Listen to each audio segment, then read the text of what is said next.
अब देखिए स्टूडेंट्स, ये थोड़ा सा आपको कॉम्प्लिकेटेड लगेगा, ठीक है। तो पहले इसकी हम x की वैल्यू निकालते हैं।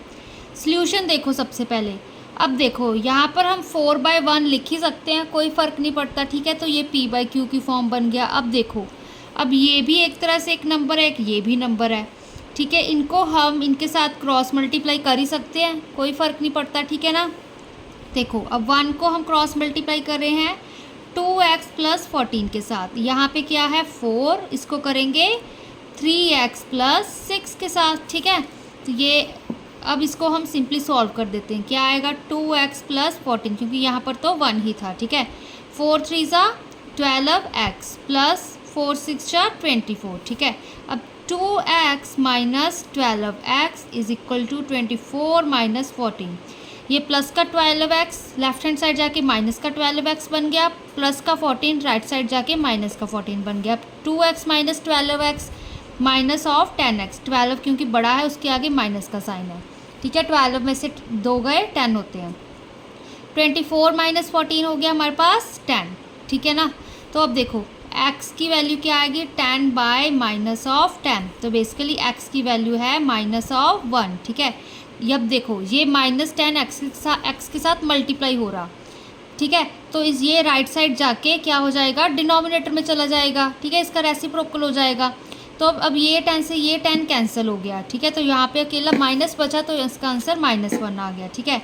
अब देखो अब हम लेफ्ट हैंड साइड में इसकी वैल्यू पुट करते हैं। लेफ्ट हैंड साइड में 2x + 14/3x + 6, ठीक है। अब ये चीज़ तो पता ही हमें, आंसर राइट हैंड साइड का तो 4 ही है, इसका भी तो 4 ही आएगा, ठीक है।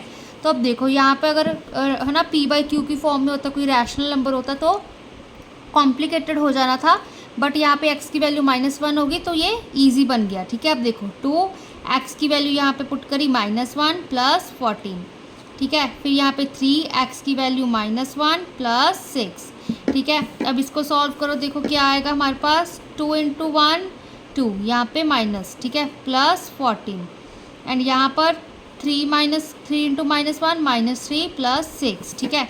तो लेफ्ट हैंड साइड क्या आ रही है हमारे पास -2 + 14 कितना हो गया हमारे पास 12, -3 + 6 कितना हो गया 3, ठीक है। तो 3 × 1 = 3, 3 × 4 = 12। RHS भी क्या था हमारे पास 4, ठीक है ना।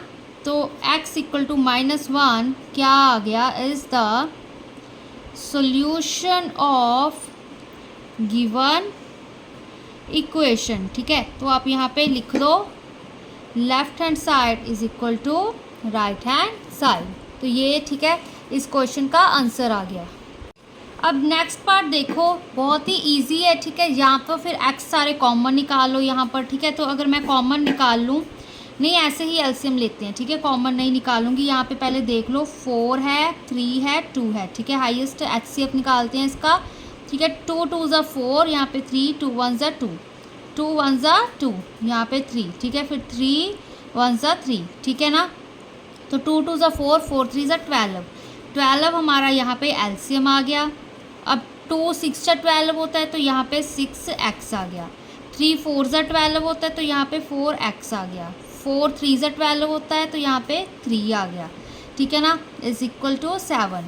अब देखो अब क्या होगा हमारे पास 6 + 4 कितने होते हैं 10x, ठीक है। 10x - 3x 7x/12 = 7, ठीक है। अब क्या करेंगे हम यहाँ पे, या क्या इसको लिख सकते हैं 7/12 × x = 7, ठीक है। तो x = 7 × 12/7, ये ठीक है। क्या था हमारे पास 7/12, ठीक है। राइट हैंड साइड जाके मल्टीप्लाई में था ना, तो रेसिप्रोकल हो गया 12/7, ठीक है। तो यहाँ पे x की वैल्यू 12 आ गई, ठीक है। अब इसको हम देखो राइट हैंड साइड तो पता ही है कि 7 है, ठीक है। लेफ्ट हैंड साइड में पुट करनी है, इसकी वैल्यू 12 है तो यहाँ पे पुट कर दो। पहले लिखो वैल्यूज़ क्या है x/2 + x/3 - x/4, पुट करते हैं 12/2 + 12/3 - 12/4 क्या आएगा। अब यहाँ पे 2 6 × 12, 3 4 × 12, ठीक है। फिर यहाँ पे -4 3 × 12, ठीक है। 6 + 4 कितने होते हैं हमारे पास 10, 10 - 3 कितने होते हैं 7, तो लेफ्ट हैंड साइड 7 आ गई। RHS भी क्या थी हमारे पास 7, तो LHS is equal to RHS, तो x इक्वल टू 12 सोल्यूशन हो गया इस इक्वेशन का, ठीक है ना। अब देखिए ये वाला पार्ट क्या कह रहा है, ठीक है। अब यहाँ पर राइट हैंड साइड तो ऑलरेडी ज़ीरो, तो सबसे इजी हो गया कि लेफ्ट हैंड साइड ही सॉल्व करनी है, ठीक है। तो इसको पहले सॉल्व करते हैं। देखो 13 into Z 13z minus 13 into 4 4 3 ज़ा 12 4 1 ज़ा 4 5, फिर माइनस 3 इंटू जेड प्लस फिर 3 यहाँ पे माइनस माइनस प्लस हो गया, ठीक है। 3 9 ज़ा 27, ठीक है। फिर यहाँ पे माइनस 5z फिर माइनस प्लस माइनस 5 4 ज़ा 20 इज इक्वल टू 0। अब देखो 13z minus 3z 10z 10z minus 5z 5z, ठीक है। अब यहाँ पर माइनस 52 प्लस 27, चाहे पहले कर लो 27 माइनस 20, ठीक है। 27 में से हम 20 माइनस करेंगे 7 बचा हमारे पास प्लस का, ठीक है। 7 फिर माइनस 52 प्लस का 7, ठीक है। तो क्या आया हमारे पास 45 आ गया, ठीक है। यहाँ पे माइनस का 45 इज इक्वल टू 0, तो 5z is equal to 45 right hand side चला गया, तो z is equal to 45 by 5, ठीक है। तो z इज इक्वल टू 9, 5 9 ज़ा 45 होता है, ठीक है। z की वैल्यू 9 आ गई।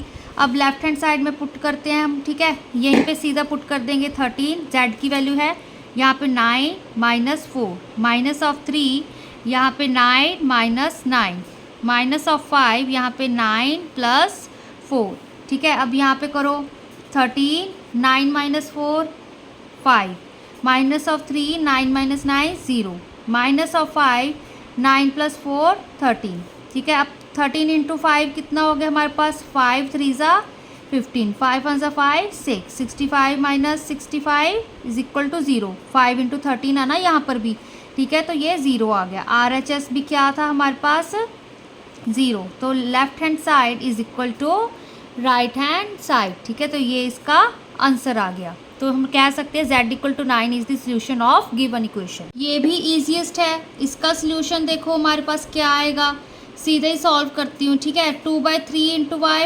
2/3 वाई, फिर माइनस 2, फिर यहाँ पे माइनस का साइन, फिर 2 5 ज़ा 10/3, ठीक है। 2/3 इंटू 5 किया ना, तो यहाँ पे माइनस 1/4 वाई, फिर माइनस माइनस प्लस, ठीक है। अब यहाँ पे 2 1 ज़ा 2 2 2 ज़ा 4, तो यहाँ पे 1/2 इज इक्वल टू 9/2, ठीक है। अब इसको सीधा ही सॉल्व कर दिए, इतनी कैलकुलेशन आपको आनी चाहिए, ठीक है। अब देखो यहाँ पे हम एलसीएम ले लेते हैं वाई वाले टर्म्स का, ठीक है। यहाँ पे 2/3 था, यहाँ पे 1/4 था, तो 3 4 ज़ा 12, ठीक है। तो यहाँ पे 4 2 ज़ा 8y आ गया, यहाँ पे 4 3 ज़ा माइनस 3y आ गया, ठीक है। अब देखो यहाँ पे क्या था हमारे पास 9/2, ठीक है। ये 1/2 इधर जाके माइनस 1/2 बन गया, ये माइनस 10/3 यहाँ पे प्लस का 10/3 बन गया। 8 माइनस 3 कितना होता है 5, तो यहाँ पे 5y/12 इज इक्वल टू, यहाँ पे पहले एलसीएम ले लेते हैं, क्या आएगा 9 माइनस 1 कितना होता है हमारे पास 8, तो यहाँ पे देखो 2, यहाँ पे हमारे पास 8 आ गया 9 माइनस 1 करे पे, ठीक है, प्लस 10/3, ठीक है। इसको कुछ सॉल्व करो, क्या आएगा हमारे पास, यहाँ पे इसको ऐसे ही देखो 5/12 y इज इक्वल टू 2 1 ज़ा 2 2 4 ज़ा 8 4 प्लस 10/3, ठीक है। अगर सारे का मैं एलसीएम ले लूँ, यहाँ पे 3 लिख लिया, 3 4 ज़ा 12 प्लस 10, ठीक है। तो कितना आ गया हमारे पास 22/3। अब देखो इस y को मैंने एज इट इज़ रखा, ये 22/3 भी एज इट इज़ आ गया, ये 5/12 राइट साइड जाके 12/5 बन गया। तो y की वैल्यू कितनी आ रही है हमारे पास 3 1 ज़ा 3 3 4 ज़ा 12, तो 4 2 ज़ा 8 4 2 ज़ा 8 88/5, ठीक है। अब हम लेफ्ट हैंड साइड सॉल्व करते हैं। लेफ्ट हैंड साइड क्या है 2/3, y की वैल्यू पुट करी यहाँ पे 88/5 माइनस ऑफ 5 माइनस 1/4, यहाँ पे 88/5 माइनस ऑफ 2, ठीक है। इसको सॉल्व करो, क्या आएगा हमारे पास, यहाँ पे देखो 2/3, यहाँ पे 88 यहाँ पे एलसीएम 5 आ गया ना, तो 5 5 ज़ा 25, ठीक है ना। तो अब देखो यहाँ पे -1/4, यहाँ पे 88 माइनस 10/5, यहाँ पे 5 था ना, तो एलसीएम 5 आ गया, ठीक है। अब इसको ही सॉल्व करते हैं हम। 88 में से हम 25 को माइनस करते हैं, ठीक है। 5 में से 8 गए 3, 8 में से 2 गए 6, ठीक है। तो यहाँ पे 63 आ गया, ठीक है। क्या आएगा, 2/3 मल्टीप्लाई 63/5 माइनस 1/4, 88 में से 10 गए 78/5। अब इसको सॉल्व करना है हमने, ठीक है। तो क्या आएगा, अब देखो यहाँ पे 3 5 ज़ा, पहले तो 3 1 ज़ा 3, 3 1 ज़ा 3, 3 2 ज़ा 6, ये कैंसिल आउट हो गया। फिर 2 1 ज़ा 2, 2 2 ज़ा 4, 2 × 21 कर दिया हमने, ठीक है ना। तो क्या आ गया हमारे पास, 2 2 ज़ा 4, 2 1 ज़ा 2, 42/5, ठीक है। ये चीज़ देखो, पहले 3 21 से 63 होता है, ठीक है, 63 होता है। फिर 21 रह गया था, 21 × 2 कर दिया। अब यहाँ पर माइनस कि ये कितना कैंसिल आउट हो रहा है, देखो 2 2 ज़ा 4, 2 9 ज़ा 18, 2 3 ज़ा 6 7, ठीक है। तो यहाँ पे -39/, यहाँ पे कितना आ रहा है 2, यहाँ पे 5 था, 2 5 ज़ा 10, ठीक है। अब इसका एलसीएम लो, यहाँ पे 10 आएगा, इसको हम 2 के साथ करते हैं। 2 2 ज़ा 4, 2 4 ज़ा 8 -39, ठीक है। 10 था ना यहाँ पे 5 था, ठीक है। तो 2 के साथ ऊपर नीचे मल्टीप्लाई हो गया। 84 में से 39 माइनस करने हैं, 14 में से हम 9 को माइनस करेंगे, यहाँ पे 5 आ गया।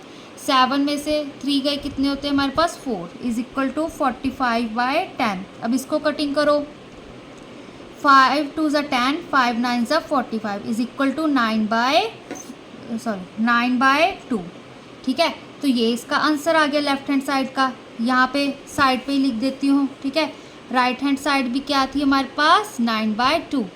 तो left hand side = right hand side, ठीक है। देखो ये राइट हैंड साइड भी 9/2 थी ना, एंड यहाँ पे हमने लेफ्ट हैंड साइड भी 9/2 निकाल ली, ठीक है। तो ये इसका आंसर आ गया। तो इस क्वेश्चन का ये तो कह सकते हैं हम कि y = 88/5 is the solution of a given equation.